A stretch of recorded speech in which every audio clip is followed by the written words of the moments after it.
St. John's has reloaded and is looking to win the Big East again. To prep, they've got an SEC-heavy non-con schedule to help pave the way.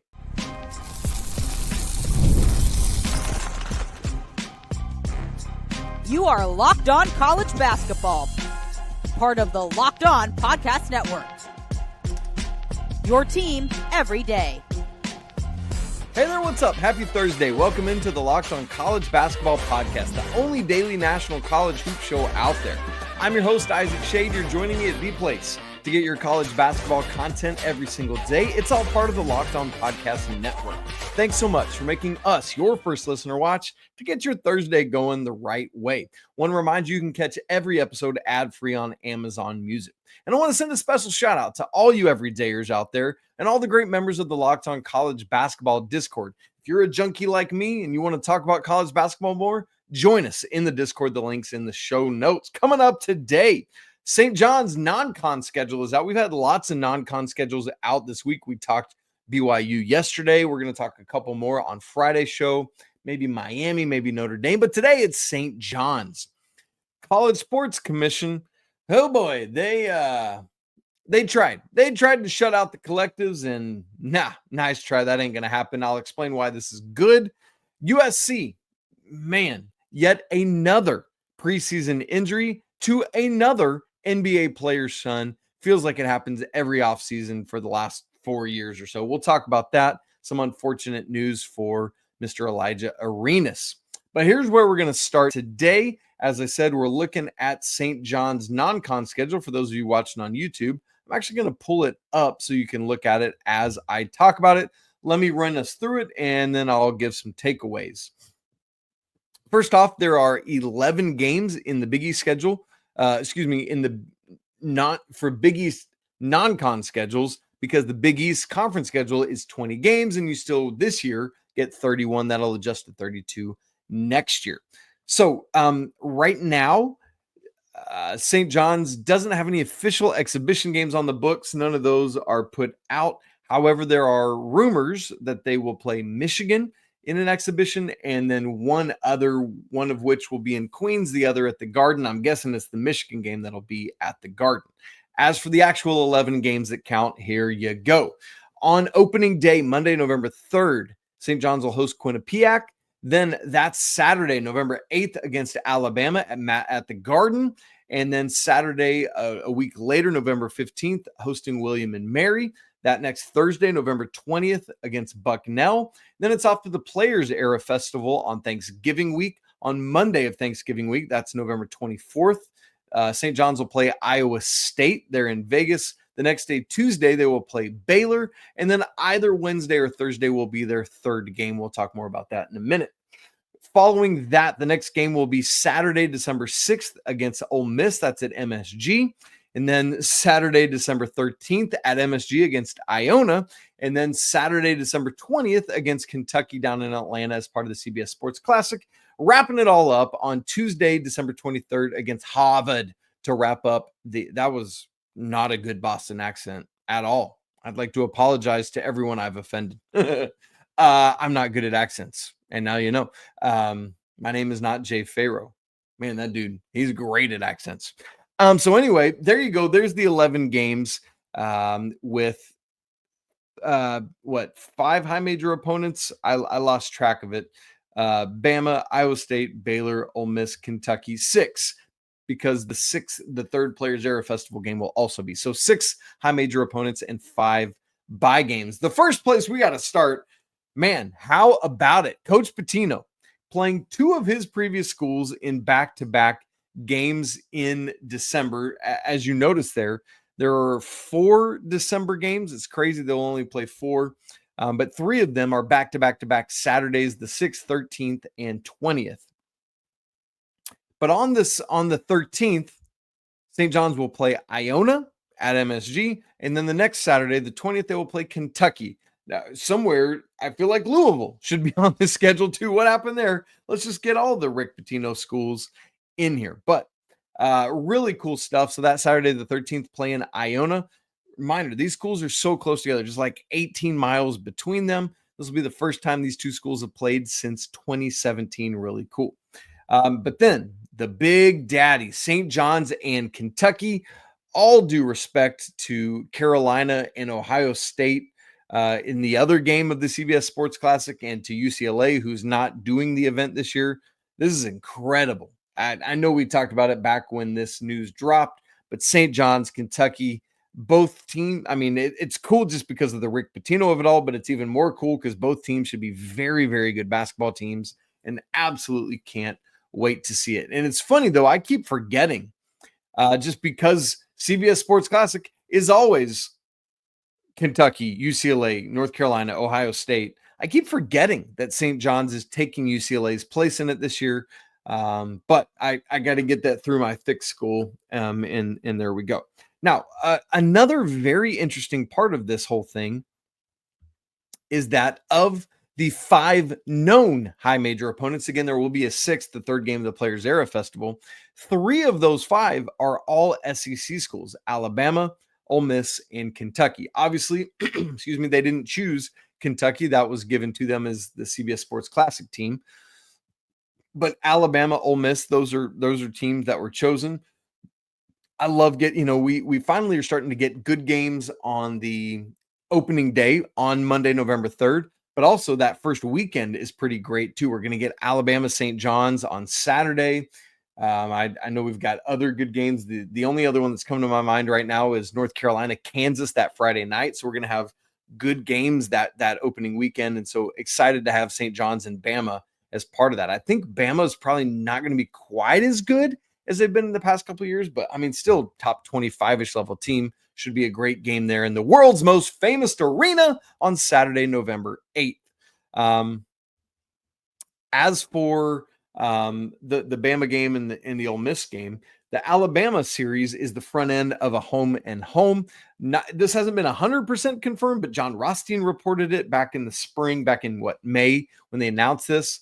He said, quote, "A return game is expected in Birmingham during the 26-27 season." So it's like one kind of homey game. They'll play at MSG, which is technically a home game for St. John's, and then a neutral game there in Birmingham. I was actually just in that arena at Legacy Arena this weekend. My family and I went to see Dude Perfect there, and so that's pretty cool. Anyway, that series is expected to be a home and home. I can't find anything about the Ole Miss series being a home and home. It seems like it might just be a one-off between Ole Miss and St. John's. All the same, that's really cool because Chris Beard is trying to get Ole Miss to the top of this thing as well. Players Era Festival, reminder, this is going up to 18 teams this year.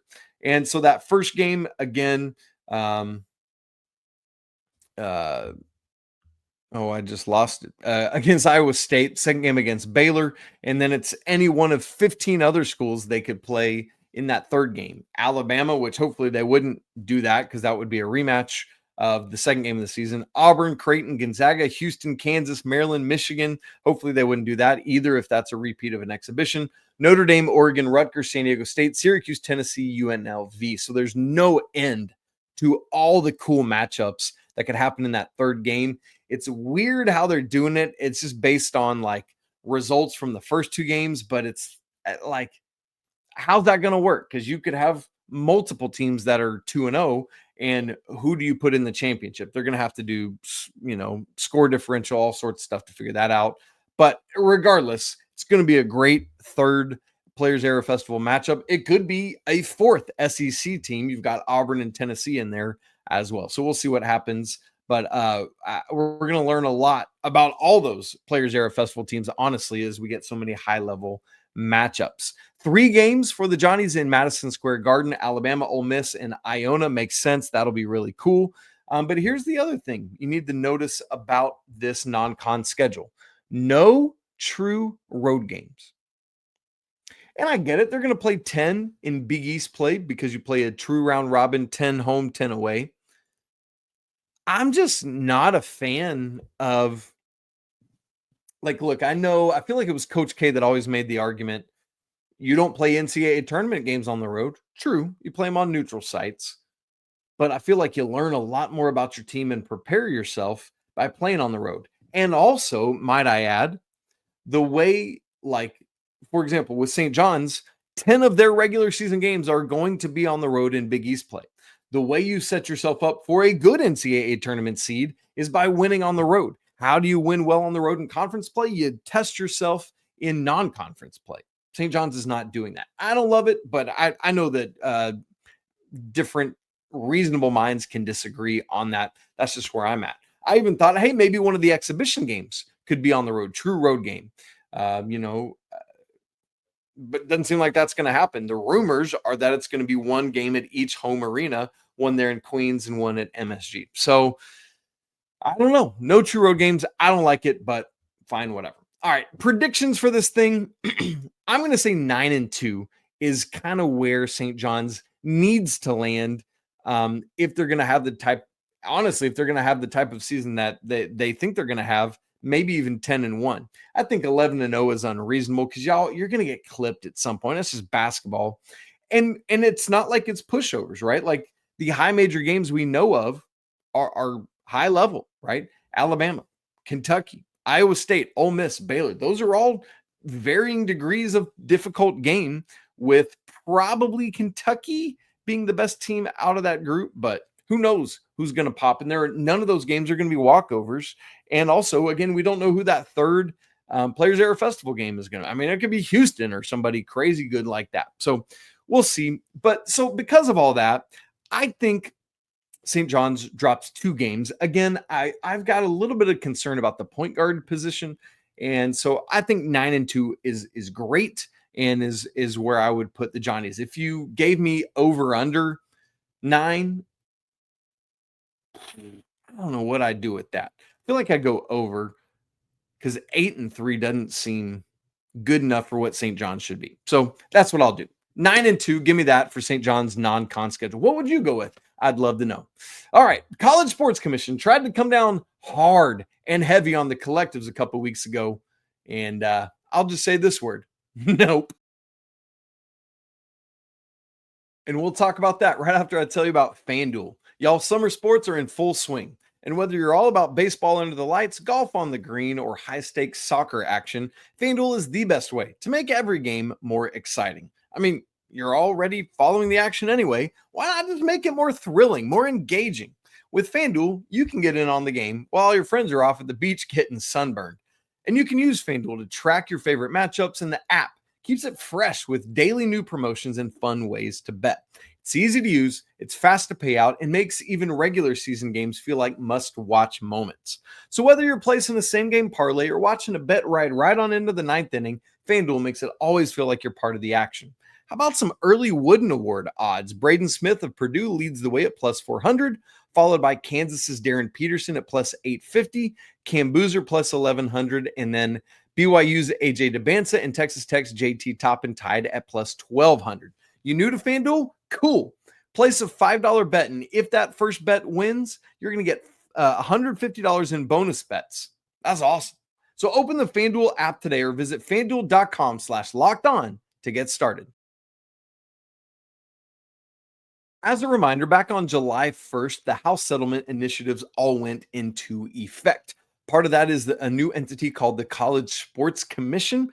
They've got the NIL Go, which is the clearinghouse that either approves or denies third-party NIL deals that are $600 or more in value.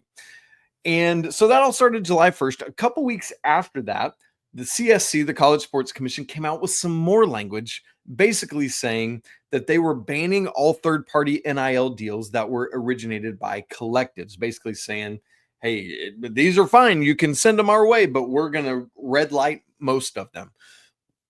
At least we're going to give them a much higher level of scrutiny than we would third-party NIL deals coming from other businesses. Well, immediately, as soon as I read that, probably as soon as you read that or heard it, you're like, that's not going to stand. What are we doing? And sure enough, that's the case, right? Like, I can immediately hear people rustling their paper, prepping their typewriters to draft legal challenges. And sure enough, here we go. After that initial verbiage, it just felt like it was crazy to me to think that they could come out with this second follow-up that's like, oh, by the way, collectives, you're out. No, you hadn't. There was nothing like that prior. And if we're being honest, it's not like boosters are going to say, oh, that's fine. We won't send our money our school's way. No, they're going to be like, fine, we'll just go back to what we used to do. We'll do it under the table. We'll find ways around it.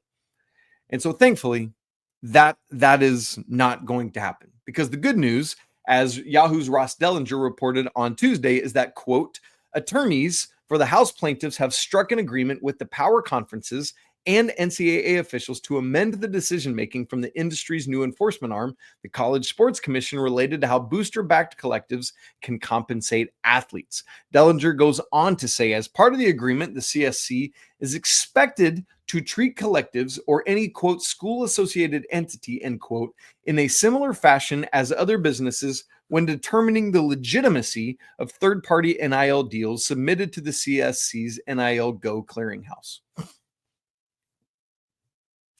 Duh. Of course it should be this way. I felt silly having to read that. I'm sure Ross Dellinger felt silly having to report it, because it's absurd that we would not treat businesses and collectives the same level. If the collective is putting forth a legitimate NIL deal, which is what collectives are intended to do, it should be scrutinized or honored, whichever, scrutinized by NIL Go, and if it passes muster, approved, just at the same level as any other business that submits an NIL deal. Basically, what they were saying is, we feel like businesses are more reputable and are more likely to give us legitimate NIL deals than collectives. But let's turn the tables. Is it not true that just like a collective could put forth shady NIL deals or pay for play things, why can't a business do the same thing? If I'm Ford of Austin, Texas, could I not say to a Texas Longhorn, hey, buddy, I'm going to pay you $250,000 to do nothing. I'm just so grateful you came to Texas. And that's going to come from me. I'm going to send a thing off to NIL Go and tell them all the stuff you're doing for me. We don't have to actually do it. That could happen from a collective, but it could also happen from a business. And the flip side of what I'm arguing here is true. If a business could put forth a legitimate NIL deal that's in good faith of what NIL is intended to be, why could collectives not do that? Because let's remember what collectives were created for in the first place. Sure, there's some shady ones where they're just trying to filter money and pay to play. But originally, as I remember, collectives were created to where student athletes could go to the collective if they want to do NIL deals, know that they're going to be protected by the collective who is vetting these NIL deals that are coming in, and businesses know that they could come to the collective to be paired or matched up with a student athlete to rep their thing. That's what collectives are intended to be. So in some ways, if we can get that, that's more reputable than a business who hasn't been vetted by a collective. So again, it's insane to me what the CSC was trying to do. And beyond that, NIL Go, it's your responsibility to figure out what passes and what doesn't, not to throw the baby out with the bathwater because you think all collectives are bad. It's just nuts. So the good news also is that there's been a bunch of deals from collectives that have been denied. Dellinger also reported that, quote, some of the NIL deals that the CSC rejected while applying the previous guidance will be reevaluated based on the new approach, end quote. And so basically we're just waiting for an official statement to come out that this is all happening. And of course, all of this is because of that language, that phrase. Anytime there's legal stuff that comes out, it's like, we got hung up on this phrase. And in this case, it's the, quote, valid business purpose. Or basically, are you actually being paid for your NIL, or are you just being paid because we want you to come to school?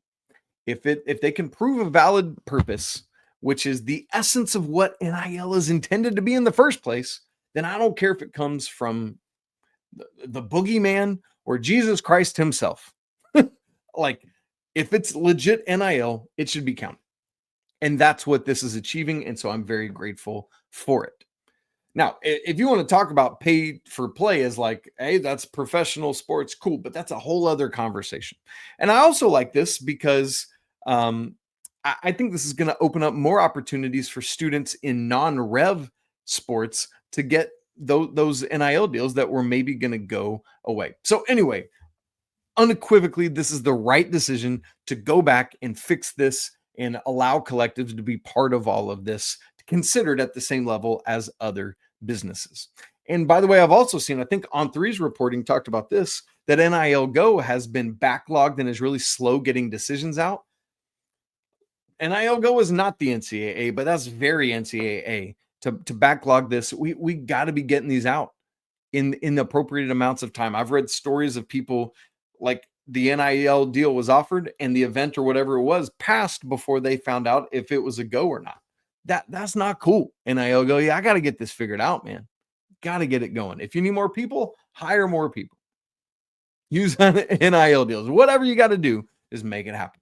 All right. So anyway, this is good news. Obviously, this is not the last thing to happen with all this. It's going to continue to evolve and adapt and change. And so we'll keep tabs on what all that is. And Andy and I will continue to report it all to you. Now, poor USC. They cannot catch a break in the offseason, specifically in July. For the third time in the last 4 seasons, a July injury befalls the Trojans. What's it going to mean for Eric Musselman's team, and where do we go from here? We'll talk about it coming up in just a second.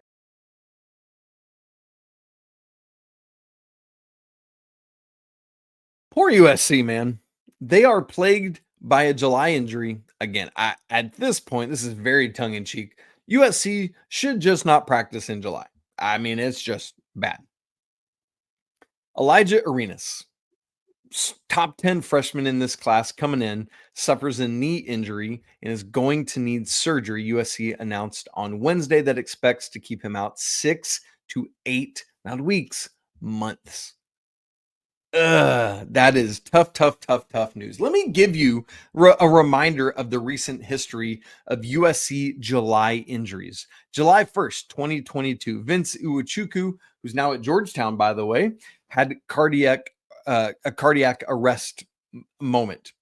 Was able to eventually come back on January 12th, played USC's final 14 games of the 22-23 season. Fast forward 1 year, July 24th, which is creepy because that's 2 years ago today. Bronny James had a cardiac arrest.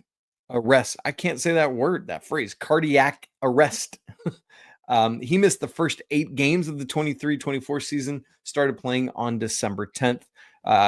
Thankfully, both of those young men were able to get back to it and continue playing. Unless I'm forgetting, there was nothing last July, but again, here we go, July 23rd, 2025. Alijah Arenas has a knee injury. At least it was reported on the 23rd. I don't know what day it actually happened.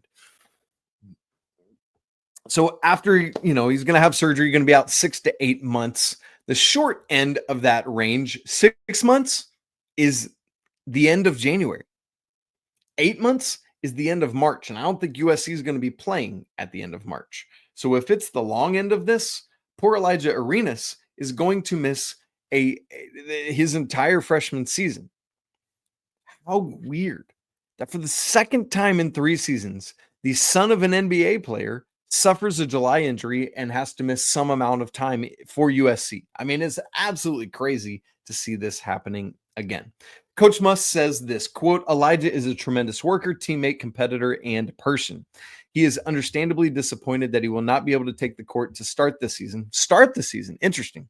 But his health is our number one priority. We have no doubt that he will come back even stronger. We look forward to supporting Alijah during this process, end quote. So obviously, Coach Muss isn't yet willing to write off the entire season. He said not be able to take the court to start the season. Look, the human body, you never know how it's going to react. 6 to 8 months is just a prognosis. It could be 4, it could be 37 months. We don't know yet. But hopefully, again, as Coach said, health is the number one priority. And that's the thing here. Take your time. If I like, college basketball will be worse if Alijah Arenas doesn't have the opportunity to play in it. So I'm very hopeful that he will be able to do so. Let's also remember that this, is not the first injury scare for Alijah Arenas this offseason. April 24th, he had a bad car accident where his Tesla wrapped around a tree or something, caught on fire.